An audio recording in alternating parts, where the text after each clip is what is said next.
Untie me. I'll do anything, she pleaded, but the rancher protected her instead. Before we dive into the story, don't forget to like the video and tell us in the comments where you're watching from. The sun sat low behind the ridge, casting long shadows across the rock-scarred land.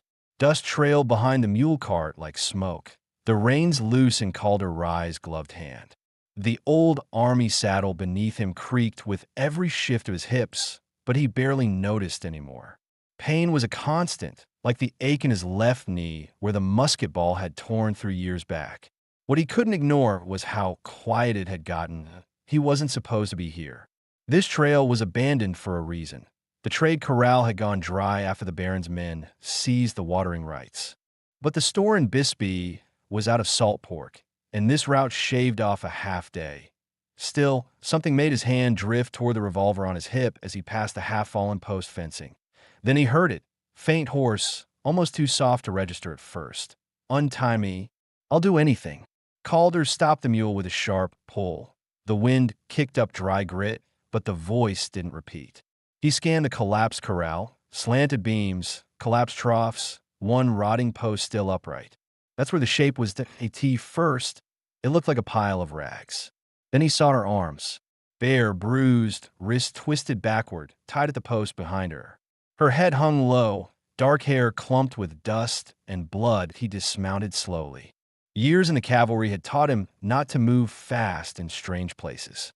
He kept his hand near his sidearm until he got close enough to see.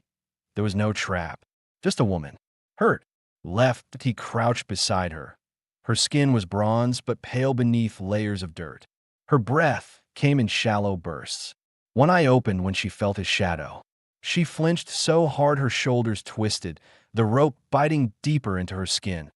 "I'm not here to hurt you," Calder said, voice low, steady. "Hold still."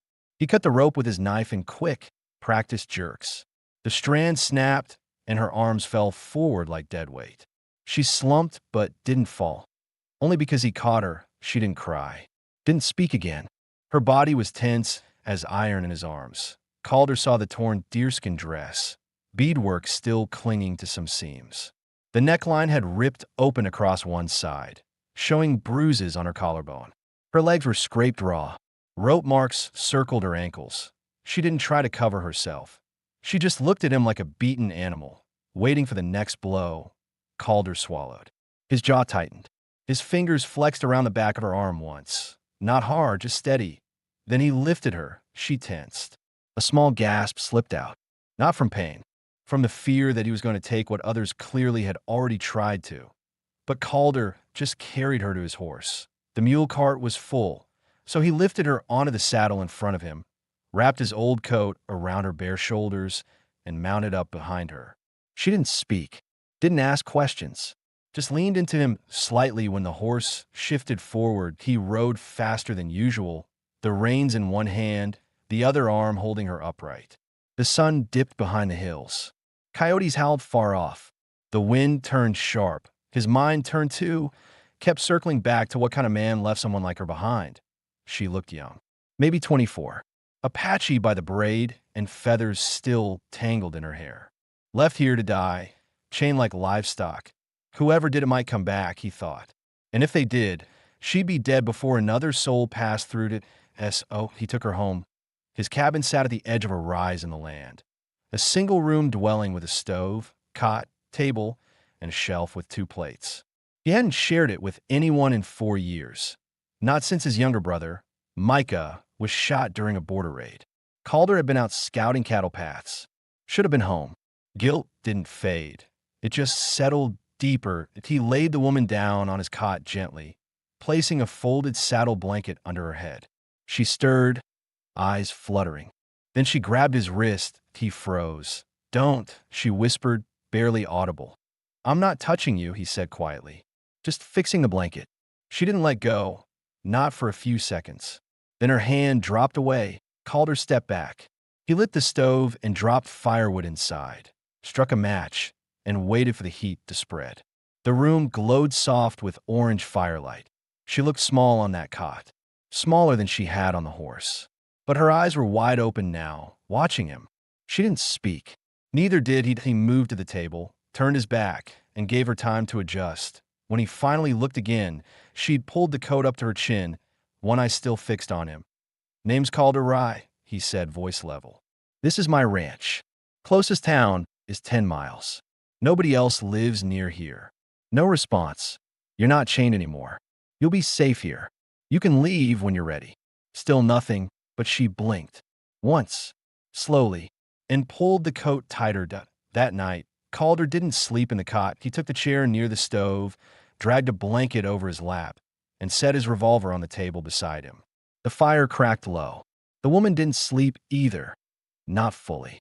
She shifted once, and he heard the quiet intake of breath, like someone holding back sobs. That he didn't move toward her. Didn't ask questions that she'd speak when she was ready. Until then, he'd keep watch. Just like he failed to do for Micah, he'd get it right this time. Even if it meant saying nothing and waiting as long as it took. The wind had calmed by dawn, but the cold remained, hanging in the corners of the room like it didn't want to leave.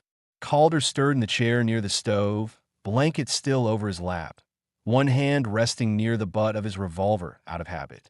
The fire had died to a faint glow, just enough to keep the room from freezing. His back ached, but he didn't move right away. The cot creaked behind him. He turned his head slightly, slow and quiet, not wanting to startle her. She was awake. She hadn't moved much. The coat still wrapped around her shoulders, one bare arm tucked underneath. Her eyes were open, focused on the ceiling, lips parted like she was tasting the air, testing whether she was still here, whether she was still safe. Calder didn't speak. He just stood, stretched his bad knee with a soft grunt, then knelt beside the stove to feed it more wood. The sound of dry bark snapping broke the silence. When he lit a new flame, the warmth spread faster this time. Only then did she shift. She sat up slow, one hand gripping the edge of the cot like it might vanish if she didn't hold on. The coat slipped slightly from her shoulder, revealing rope burns across her upper arm, red and swollen. Calder stepped back, kept his distance. His voice came low. "You hungry?" She hesitated, then nodded, small, almost unsure, but a nod. "All right," he said. "Sit if you're able. I'll fix something." He moved to the cabinet and pulled a tin of beans, a bit of dried pork, a chip pan. She watched every move, her body tense, ready to flinch. But he didn't look at her like other men had. He didn't stare, didn't ask where she came from, didn't demand thanks. He just worked. Still, she needed to know something. Her voice was dry when it came. "Where am I?" He glanced back. Edge of Salt Fork. "My land's 10 miles from any trail." She frowned slightly. "Why did you take me?" "Didn't seem right to leave you," he answered without looking up. She didn't ask more after that. But she was thinking. He could see it in the way her eyes moved, scanning the door, the window, the rifle leaning by the wall. Assessing exits, just like a soldier, or someone used to being hunted. When the food was done, he handed her a plate. She took it slow, suspicious at first, but hunger overtook her. She ate in silence, fingers trembling only once. "What's your name?" Calder asked after a long while.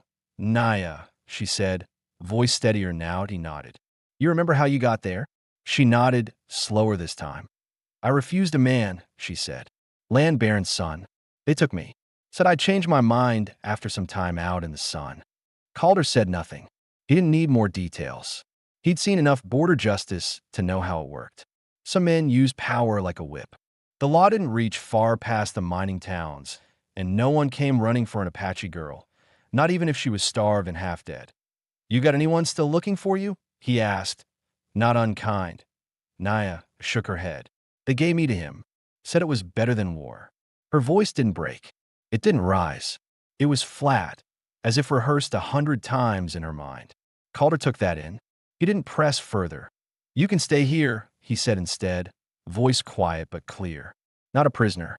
Not arrangement. Just a roof and work if you want it." She didn't answer right away. Her eyes searched his face for any sign of trickery, any shift in tone. But there was none. Calder didn't offer much, not comfort, not flattery. Just the truth, plain and solid. After a long pause, she said, "What do you want in return?" He paused with his hand near the fire. "Nothing," he said. "You're safe now. That's it." Naya looked down at her plate. Her fingers clutched it a little tighter, like she couldn't believe it was real. A warm place, food, a man who didn't try to take something from her the moment she was weak. Outside, the sky had cleared. Light pushed through the frost-glazed window. Calder moved to the door, pulled on his coat, then glanced over his shoulder. I'll be patching fence posts out back. You can rest or help, up to you. She didn't respond, but he saw something shift in her face. Not trust. Not yet. But less fear that he stepped outside, the cold biting sharper now. Behind him, the cabin door stayed shut. He didn't expect her to come out. Not today. But an hour later, she did. Wrapped in the coat, face pale but upright, she walked out to the barn, watched him work for a while without saying a word.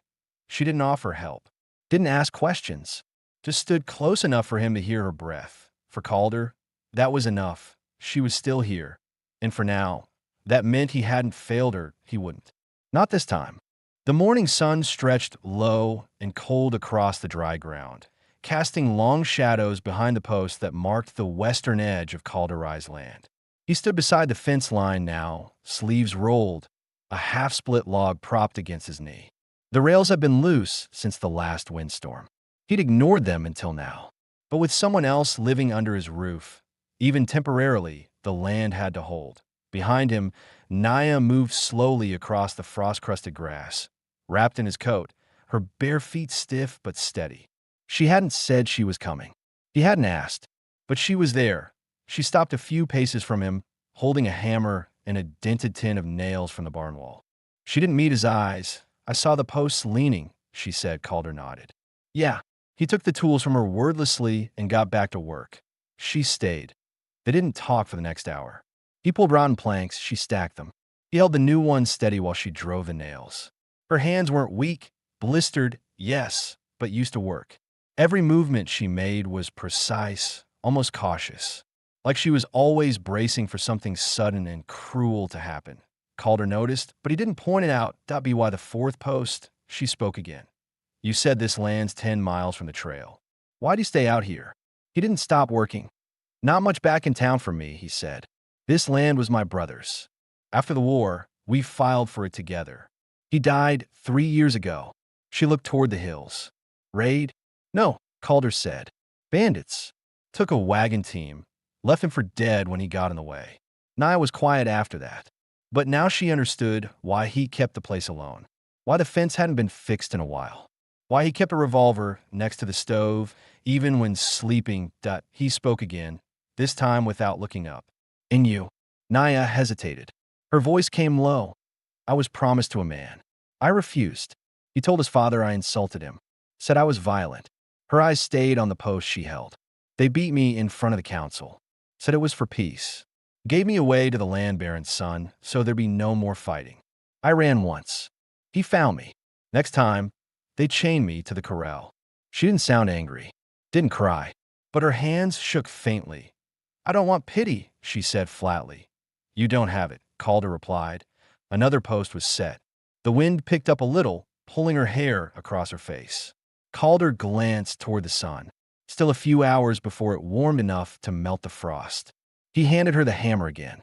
She didn't flinch this time when their fingers brushed. You're not afraid I'll bring trouble? She asked. Already did, he said. But I ain't sending you back. She stared at him a second too long, then turned away, but slower, that unspoken part. The one most folks would ask, still hung in the air. How long will I stay? What do you want from me? Calder never asked it. She hadn't offered, and he didn't need it. They worked side by side until their hands were stiff and the pile of split planks was gone. Calder wiped sweat and dirt from his face and motioned toward the cabin. I've got coffee going, he said. They walked back in silence, boots crunching frost and the sound of wire tightening behind them. Inside, the fire had kept steady. He poured 2 tin cups and handed her one. She took it carefully, held it close to her mouth, but didn't drink yet. Do you live like this every day? She asked, scanning the room again. The spare walls, the single shelf of supplies, the rifle on its hooks. Mostly, Calder said. I take work sometimes, hauling, repair jobs. But I keep to myself. She sipped slowly. Her body still didn't fully relax, but her voice was clearer. I could help. "You don't owe me anything," he said. "I didn't say I owed it," she replied. "I said I could help." He nodded once. That was enough. Later that day, she cleared the table without being asked. Then she took the water pot out without a word and brought it back full. Calder watched from the porch, still unsure what to expect, or if he should expect anything like tea dusk. She took a blanket to the far end of the room. Didn't ask about the cot. Didn't try to sleep in his chair. Just laid down against the wall and curled in on herself. Calder didn't argue. He just pulled the coat from the peg, walked over, and set it down beside her. She didn't thank him, but she didn't refuse it either. And for the first time since she arrived, she closed her eyes before he did. She trusted the door would stay locked, that the man in the chair wouldn't change. She stayed. And that was the answer to the question neither of them had dared ask. The next morning came with no warning. No strange sounds. No tension in the wind. Just another cold sunrise over the same cracked hills and dry grass. Calder was already outside, pulling his saddle strapped tight on the mule. He had planned to ride to the old trading post that afternoon, maybe trade for more flour or a new blade for the saw. Inside the cabin, Naya was kneeling by the stove, stirring beans over low heat, using the back end of a spoon to scrape the bottom gently so they wouldn't burn. She'd been doing more each day, not because Calder asked, but because routine helped quiet the noise in her mind. The part that expected every knock on the door to mean pain. The part that still hadn't fully let go of the post where she'd been chained. Calder finished tightening the strap. That's when he heard it. Hoofbeats point 3 horses, moving fast. Not at full gallop, but close. Coming in direct. Not from the trail. From the ridge, he stood still for a beat. Watched the dust plume rise just beyond the trees. Riders weren't rare, but 3 together, cutting off the main trail, that was something else. He stepped toward the cabin. Inside, Naya paused. She didn't hear the horses, but she saw his face when he came through the door. "What is it?" "Riders," he said, pulling the rifle down from its hooks. Coming in fast. Not lost. Not friendly. She stood up fast, knocking the spoon from the stove. Calder handed her the revolver from the drawer. "You know how to use one?" She nodded. No hesitation. "Then keep it pointed at the door until I tell you different." He stepped outside. The riders came into view a minute later. 3 men. 2 younger, 1 older. The older one, gray vest, long mustache, no hat, led the group. All of them wore pistols low, easy to draw. None of them dismounted. Calder stood on the porch, rifle loose in his hands, but angled just enough to show he wasn't itching for trouble, unless it came to him. The older man leaned forward in the saddle. "Morning, friend. We're looking for something we misplaced. You usually lose things on private land?" Calder asked. The man chuckled. "We got told a woman passed through here. Apache girl. Real headstrong. Had a problem staying where she was put." Calder didn't blink. "You're standing on my land. Nobody passed through but cold wind and jackrabbits." "Funny," the man said. "We got word from a fence-sitter down near Salt Fork. Said you were carrying something real light in your saddle a few nights back." The younger rider on the left shifted, hand resting near his pistol. Calder's eyes went there quick, then back. "You the ones left her chained to rot?" The older man smirked. "She was alive, wasn't she? Could have made her way out if she really wanted." "Not anymore," Calder said. "She's not yours." The man's smile faded. "Ain't yours either." Calder stepped off the porch, slow, rifle still down, but ready. His boots hit the dirt with weight. "She's not a thing. Not livestock. Not property. You want to ride out of here with all your teeth, you'll turn your horses and pretend you never came." The younger rider drew. Calder didn't hesitate. The rifle cracked once.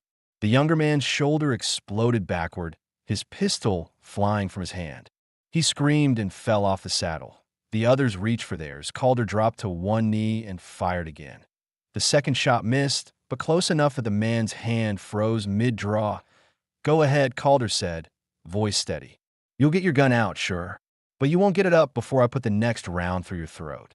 The older man's lip curled, but his hands rose slightly. He looked down at his wounded partner, then back at Calder. "You'd kill over a stray Apache girl?" Calder didn't flinch. "I'd kill over what's mine to protect. And she's under my roof now. That's all the reason I need." A long pause. The third man wheezed in pain, blood staining his vest. The older one watched him, then looked at Calder again. Calculating. "We'll be back," he muttered. "No, you won't." Calder stepped forward, aimed down the rifle sights, jaw clenched. "Because next time, I don't aim to miss."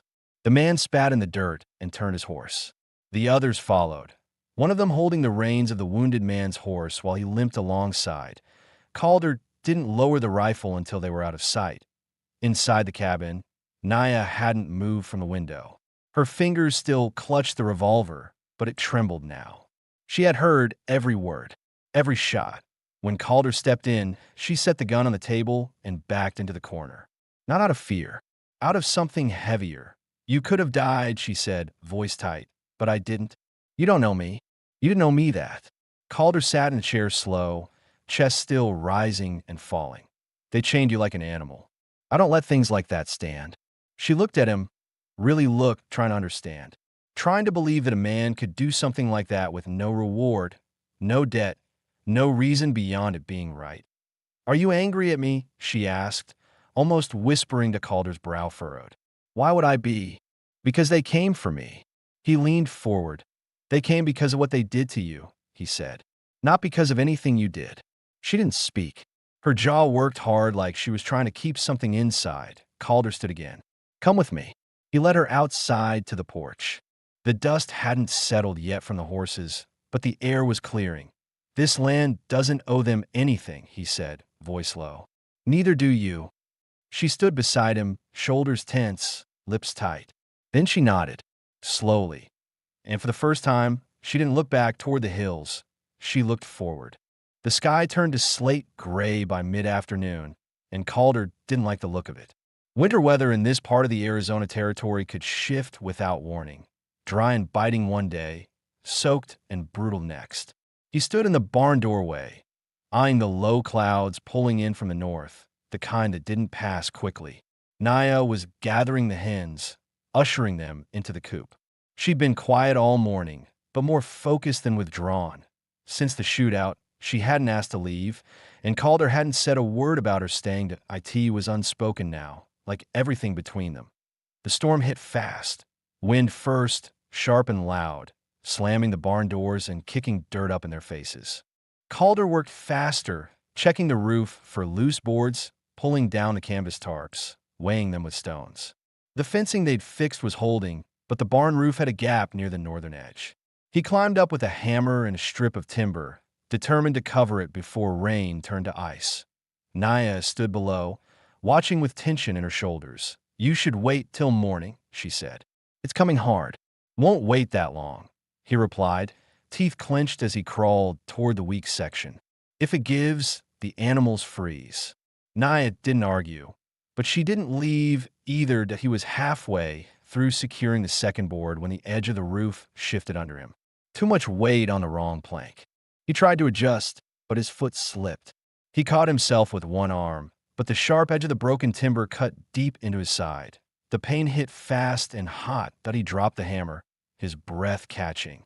Blood soaked through his shirt before he even climbed down. He didn't yell. Calder didn't do that, but his face had gone pale by the time he stepped off the last rung of the ladder. Naya reached him fast. "Let me see."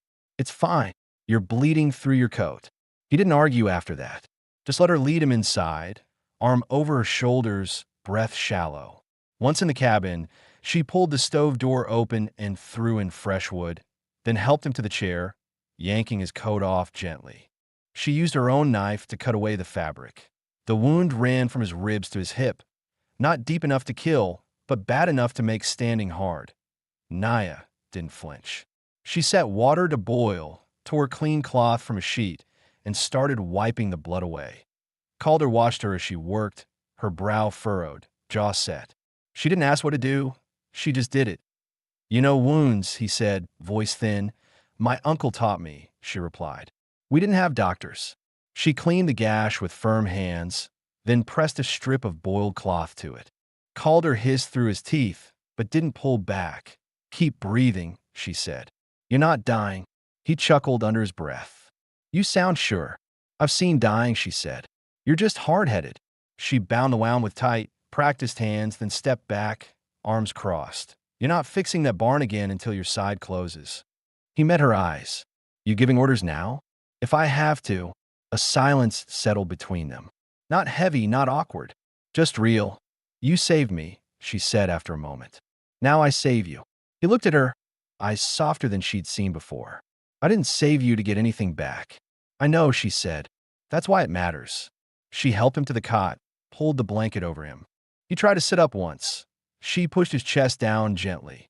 Sleep? He didn't argue again. Hours passed. The storm screamed against the walls. Wind howled through the cracks. But the cabin stayed warm. The fire held. Calder dozed in and out. Each time he opened his eyes, she was nearby, by the stove, fixing a second pot of beans, or sitting in the chair where he usually watched from, her legs tucked beneath her, the revolver still near her side. She hadn't touched the cot. Chose the floor, even now. But before she laid down for the night, she walked over and set his coat beside him. Folded. Thank you, she said, so quietly it almost didn't reach his ears. For standing in front of them. He opened his mouth to reply, but no words came. Instead, he nodded once, slow, firm, and let his eyes close again. The wind rattled the shutters, but it didn't reach inside. This night was the coldest yet, but it was the first one that didn't feel like either of them was alone. The storm broke by dawn, leaving a silence so deep it felt unnatural. The wind had gone, but it left behind a sheet of white crust across the earth, thin frost glittering on fence rails and along the edge of the porch. Calder woke slow, blinking against the pale light pouring through the window. His side throbbed beneath the bandage. He moved to sit, but stopped halfway, grunting against the sharp pull. Naya was already awake. She stood over the stove, hair pulled back, a fresh fire going strong. Her movements were calm, practiced, like this was her place now. She didn't look at him right away. I heard you try to move, she said. Don't. He let out a quiet breath and leaned back. I'll be on my feet tomorrow, he muttered. You'll stay in that cot till the bandage dries clean for 2 days in a row, she said. Without turning, he didn't argue. That morning, she did everything he would have done. Checked the mule, fed the hens, hauled water, swept out the ash, patched a loose hinge on the barn door. She didn't ask how. She just figured it out. Calder watched from the window, a blanket over his lap, coffee cup cooling in his hand. For years, the land had been his burden alone. Every chore, every repair, every night spent wondering if he should have sold it after Micah died. Now it didn't feel so heavy. Not because the work was less, but because someone else chose to carry some of it. When she came back in, her cheeks were pink from the cold, hands red and raw. She set the bucket down and pulled her sleeves back. You used the mule sled? He asked. She nodded. Barn floor was icy. Figured better than slipping. He nodded slowly. Smart. She didn't smile, but her eyes warmed a little. She filled the basin, brought over a clean cloth, and reached for his side. Time to change it, she said. He unbuttoned the shirt slowly and let her pull the fabric aside. The wound looked better, less angry, less swollen. She peeled back the bandage and cleaned it with water and salt. He flinched once. She didn't apologize. You were lucky, she said. An inch deeper, and you'd have torn the muscle. I've been unlucky enough before, he said. This is mild. Her hand paused briefly on his ribs. Is that why you live out here alone? He glanced at her. War took most of the people I trusted, he said. The rest got tired of me not speaking much. And your brother? He kept me tethered. He was the one who believed in fixing things. I just kept things alive. After he was gone, it didn't seem like there was much worth building. She didn't speak for a long time, just wrapped a fresh bandage and tied it tight. When she finished, she sat back on her heels, eyes on the floor. I never had a brother, she said quietly. But I had a younger cousin. She was 12, bright, loud, always in trouble. He waited. She fought when they came, she added. Didn't survive it. They called her a lesson. Said that was what happened to wild girls. Calder didn't look away. I'd have taken a bullet for her, she said. Instead, I lived. And I hate that some days. He didn't try to soften it. Didn't say she shouldn't feel that way. I think about Micah every day, he said. But I stopped feeling ashamed of surviving. Took a while. They sat like that a moment, the fire crackling behind them, the wind dead outside. Then she stood and went to the shelf, pulled down the tin of dried meat, set a pan on the stove. "I'll make supper," she said. "You'll stay put." He didn't move. But something had shifted, not big, not loud. Just a sense that the cabin didn't belong to only him anymore. That evening, she poured stew into 2 tin bowls and brought them to the table. They ate across from each other without rush. When the bowls were empty, Naya didn't stand up right away. She glanced toward the door, then toward him. "I want to stay," she said. "Not just because it's safe. Not because I owe anything." He met her eyes. "Then stay." No promises, no questions. Just that. She stood, walked to the cot, pulled the second blanket from the shelf, and this time, for the first time, she laid it down near the stove, not against the far wall. Not far from him, close but with space between. That was all either of them needed right now. The cabin was quiet, but not hollow. They didn't speak again that night. But as the fire burned low and the wind stayed gone, something else had taken its place. Not peace, not yet, but the beginning of it. 3 days passed. Calder's wound had begun to knit closed. Though he still moved slower, a hand braced to his ribs each time he stood or reached too far. Naya stayed close, not out of fear anymore, but habit. She fetched water before he stirred each morning, kept the stove fed, and cut vegetables with a rhythm that said she was no longer just waiting for the next bad thing. The silence between them had changed. No longer tense, no longer uncertain. It was filled now with understanding. She didn't ask what came next. Neither did he. Their days were simple. Patching the barn, boiling meat, tending the mule. Together.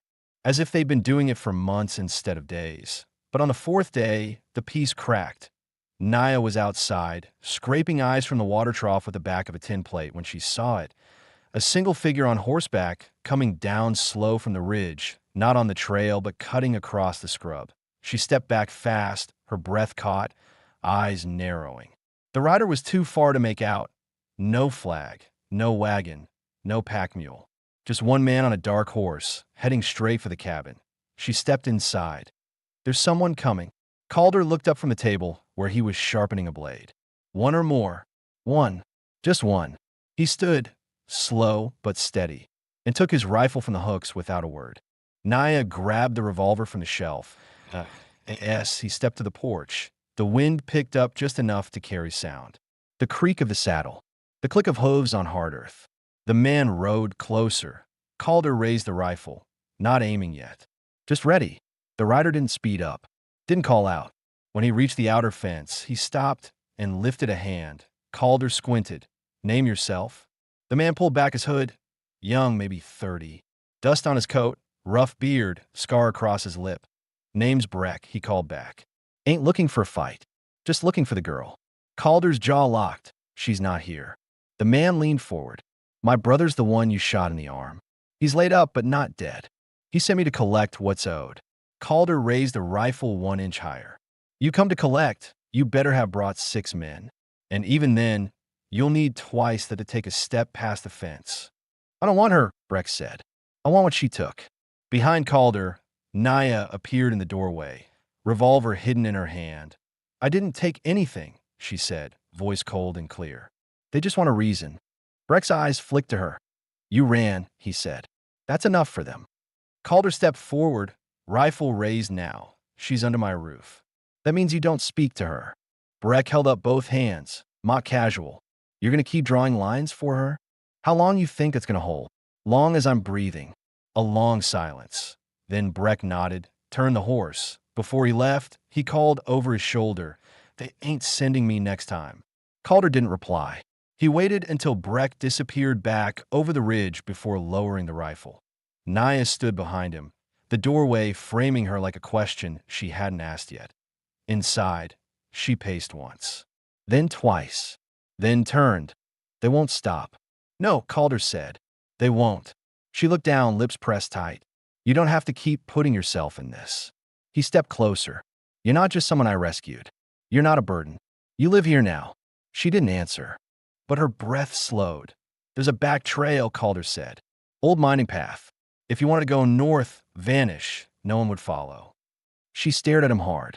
"You want me to go?" "No, then why say it?" "Because I want you to stay by choice." not fear. She turned away, jaw tight. Her voice came quieter now. I slept on dirt for 3 months. Slept with one eye open for longer. If I didn't want to stay, I wouldn't still be here. That night, she didn't lay her blanket near the stove. She laid it down beside the cot. Not touching. Not tangled. Just close enough that their hands could reach across the space if they wanted to. He didn't move his. Neither did she. But the choice was there now, and that changed everything. The air turned sharp again the following morning, the kind of cold that clung even after the sun rose. Calder knew that kind of weather. It had the feel of something coming, something not natural but man-made. He stepped onto the porch with a cup of coffee in his hand, the rifle leaning against the frame. Naya was already outside, hauling the last of the firewood to the cabin wall. She didn't ask if they were expecting trouble.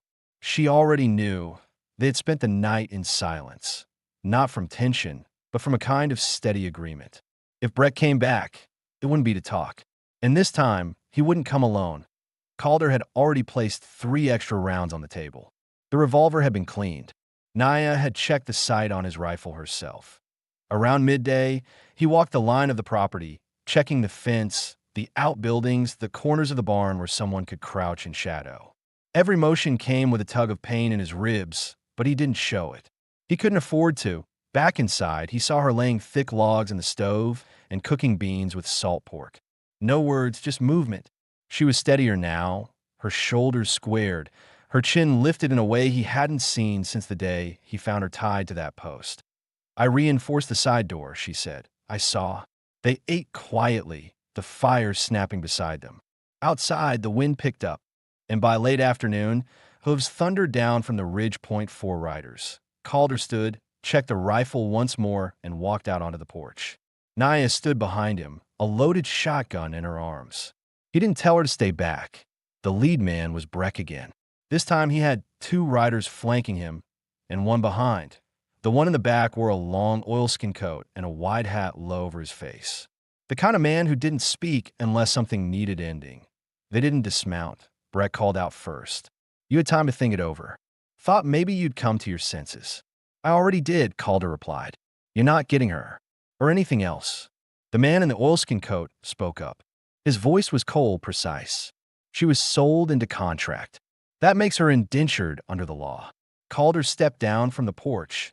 She was chained to die. That makes your law meaningless. You're harboring property, the man said. She's not property, Calder replied. She's a person. She's under my roof. And the only way you're getting past that gate is if I'm dead. There was a long pause. Then the man in the oilskin raised his hand. The 2 riders flanked out. Calder didn't hesitate. The first shot cracked from the porch. Not from him. From Naya Point, one of the riders dropped. His leg shot clean through. He screamed, fell from his horse. Calder fired next. The second rider dropped low but didn't fall. Gunfire broke loose, sharp, deafening, scattered across the open land like thunder. Calder rolled behind the porch column, reloaded with fast, practiced hands. Naya kept low by the door, firing from cover. Dust exploded and burst around them as bullets kicked up dirt and hit the siding. The mule bolted from the corral. One of the hens squawked from under the porch. It lasted no more than 2 minutes. Then Silence Point 1 man was crawling back toward his horse, dragging a wounded leg. The one in the oilskin coat lay face down in the dirt, a hole through his chest. Breck was gone. He'd turned tail and ridden out at the first sign that things weren't going his way. Calder stepped out from cover. Rifle still raised. Naya followed behind him, shotgun aimed but steady. The rider on the ground looked up, blood on his teeth. You'll be hunted for this, he hissed. Law don't care who started it. Calder stepped close, aimed the rifle low. No one's coming. Not this far out. Not for a gang who lost to 2 people who'd rather be left alone. The man spat blood and passed out. Calder lowered the rifle. Behind him, Naya let out a breath she'd been holding too long. They didn't speak as they gathered the bodies, dragged the injured man's horse toward him, tied his hands, and sent him riding back down the trail with one last warning carved into the dirt behind him. A broken fence post, upright like a marker. IT was late when they came back inside. The stove had gone out. Naya relit it. Calder sat at the table, ribs sore, hands steady. "You all right?" he asked her. She didn't answer right away, just nodded, then crossed the room and stood in front of him. "I've never seen a man do that," she said quietly. "Do what?" "Stand between me and the worst of them, without asking for anything back." "You don't owe me anything," Calder said. "You never did." She sat across from him, her voice low. "Then let me stay. Not for safety. Not because I need a place, but because I want this one." He looked up at her, slow, meeting her eyes fully. "You already stayed," he said. "Now we build something that doesn't run." She reached across the table, her hand closing over his. No heat, no kiss, just a grip that said they weren't going anywhere. Outside, the wind faded, and for the first time, there was no fear in the quiet, only a future. Snow came that night, not heavy, but enough to settle on the roof and across the fence line like a quiet warning that winter wasn't done. The cabin creaked under the cold, but the fire inside stayed strong. Calder sat by the stove, boots off, a blanket draped across his lap. His side still pulled when he moved too quick, but the bleeding had stopped and the bruising had faded. Naya was at the table, stitching a torn shirt of his, the one she'd worn herself when he was laid up days before. Neither spoke. Not because they didn't have words, but because everything worth saying had already passed between them in the way she poured his coffee that morning, the way he'd reached out and helped her tie her braid without asking, the way neither of them had slept with a gun in reach for the first time in weeks. The danger was over. For now, Breck hadn't returned. The bodies were buried. The land was quiet, but they both knew peace out here wasn't something that lasted forever. It had to be kept, maintained like a fence line, like a fire, like trust. Calder shifted in his chair, watching her hands move the needle. "You still thinking about going?" he asked, not accusing, just honest. She didn't look up. "No, you could," he added. "Nothing's keeping you now but choice." Naya set the shirt down, met his eyes fully. "That's why I'm staying," she said. "Because you gave me the right to leave. And I didn't want to." He let out a long breath through his nose. A kind of release. "All right. I don't want to run anymore," she added. "I'm tired of not having a place that's mine." "You do now," he said. "If you want it." "I do." They sat in that stillness a long moment. The wind outside rattled the shutters once, but it passed. No rider, no threat, just winter announcing its presence. Later that night, Calder moved to the cot and sat on the edge. Naya stood beside the stove, folding the extra blanket they'd kept for guests that never came. When she turned, she didn't hesitate. She walked across the room and sat beside him. "You still sleep with your boots close?" she asked, a soft smile behind her eyes. "I did," he said, "until you started lighting the fire before I woke up." She nodded once. "Then I guess you can leave them by the door." That night, she didn't lay her bedroll down. She didn't sleep on the floor. She climbed into the cot beside him. Not with urgency, not with fear, just quiet, steady choice. They didn't touch, not at first. But as the fire dimmed, her hand found his under the blanket. Fingers linked. And that was enough that, in the morning, the snow had stopped. Naya stepped outside with the kettle, steam rising as she poured water over the fence post to break the ice. Calder joined her, coat pulled over his shoulders, mug in hand. The land stretched out before them, cold and quiet and open. She looked at him. "Do you ever wonder what it would have looked like if things had gone different?" "I used to," he said. "But now I look at this and figure, maybe this is what different looks like." She nodded once. That was enough. That day, they chopped more wood. She patched the barn roof again. He taught her how to reload with her eyes closed. They planted a small line of wild seeds behind the cabin, just to see what might take in the spring. Nobody came back for her. Nobody came looking for him.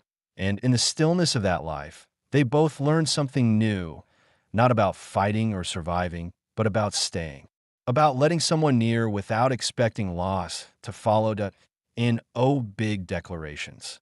No ceremony, just her hand on his shoulder while he split logs. His coat wrapped around her shoulders without a word. This was what home became. Not walls and a roof, but two people choosing not to leave, and she never did.